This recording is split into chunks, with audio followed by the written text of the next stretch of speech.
Salam untuk kita semua.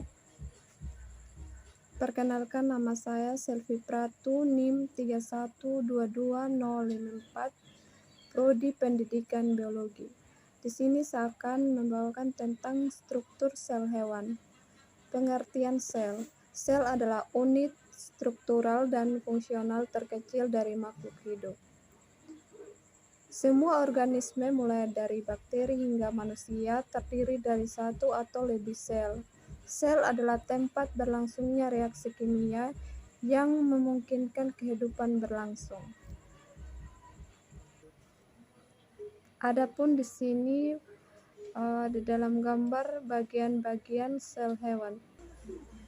Adapun yang terdapat dalam gambar sel hewan seperti ini kawan-kawan. Terdapat dalam sel hewan yaitu ada retikulum, endoplasma kasar, ribosom, nukleoplasma, nukleolus, membran inti, nukleolus, aparatus Golgi, centriol, lisosom, sitoplasma, membran sel, retikulum, endoplasma halus, mitokondria. Selanjutnya ada bagian penjelasan dari sel hewan, yaitu membran sel. Membran sel merupakan lapisan tipis yang mengelilingi dan melindungi sitoplasma dan nukleoplasma sel.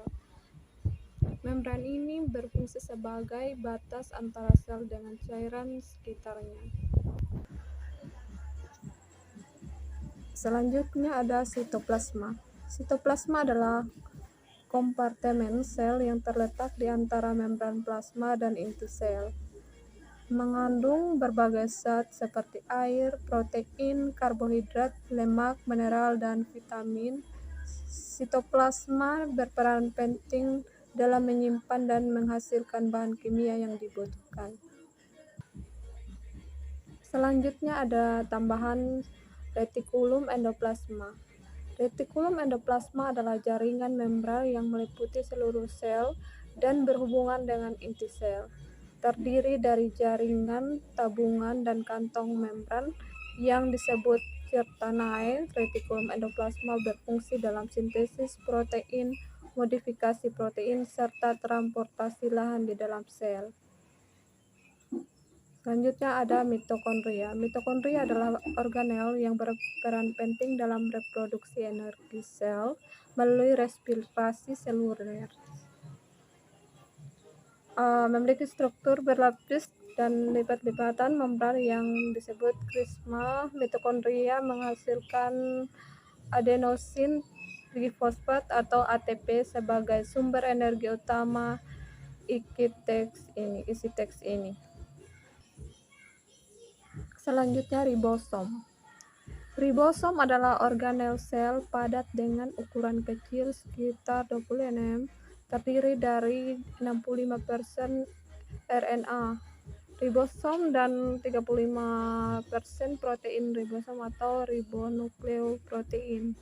Ribosom pada sel hewan berperan dalam translasi RNA menjadi rantai polipeptida atau protein dengan menggunakan asam amino. Ribosom terikat pada retikulum endoplasma kasar atau membran inti sel, tempat terjadinya sistem sintesis protein. Selanjutnya centriol. Centriol adalah struktur berbentuk tabung yang terdapat pada sel eukariotik. Berperan penting dalam pembelahan sel. Centriol membentuk benang spindle, sisilia, dan flagella. Dalam bentuk gabungan, sepasang centriol membentuk centrosom. Selanjutnya ada mikrotubulus. Mikrotubulus adalah organel dalam sitoplasma yang berbentuk silinder panjang berongga.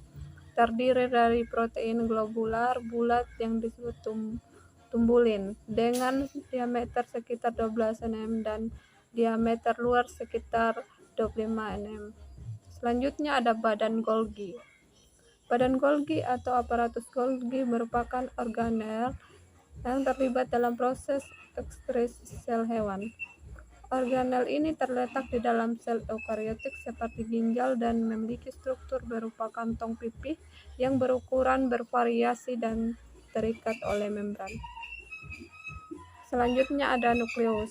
Nukleolus adalah struktur tanpa membran yang terdapat di dalam nukleolus. Nukleolus terdiri dari protein dan asam nukleat, khususnya RNA, ribosom, yaitu fungsinya utama nukleolus adalah sintesis dan perakitan komponen ribosom. Selanjutnya ada nukleoplasma. Nukleoplasma adalah bagian padat dalam nukleolus sel atau inti sel. Di dalam nukleoplasma terdapat serat kromatin padat yang berbentuk kromosom. Nukleoplasma juga bertanggung jawab untuk membawa informasi genetik. Selanjutnya membran inti. Membran inti merupakan komponen struktural utama nukleolus yang berlapisi seluruh organel tersebut. Selain itu, membran inti juga berfungsi sebagai penghalang antara sitoplasma dan inti sel. Selanjutnya ada peroksisom.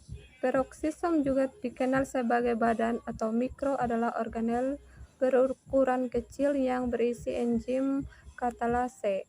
Fungsinya adalah untuk menguraikan peroksida atau H2O2 atau zat-zat metabolik yang beracun serta mengubah lemak menjadi karbohidrat. Peroksisom terdapat di dalam hati dan ginjal. Selanjutnya ada lisosom. Lisosom adalah partikel yang terikat pada membran dan berisi enzim hidrolitik. Untuk mengontrol pencernaan intraseluler, melakukan fagositosis. Pencernaan ini untuk mencerna materi, menghancurkan organel sel yang rusak, dan memasukkan makromolekul dari luar sel melalui endositosis. Sekian penjelasan saya dari struktur bagian sel. Saya ucapkan limpah terima kasih.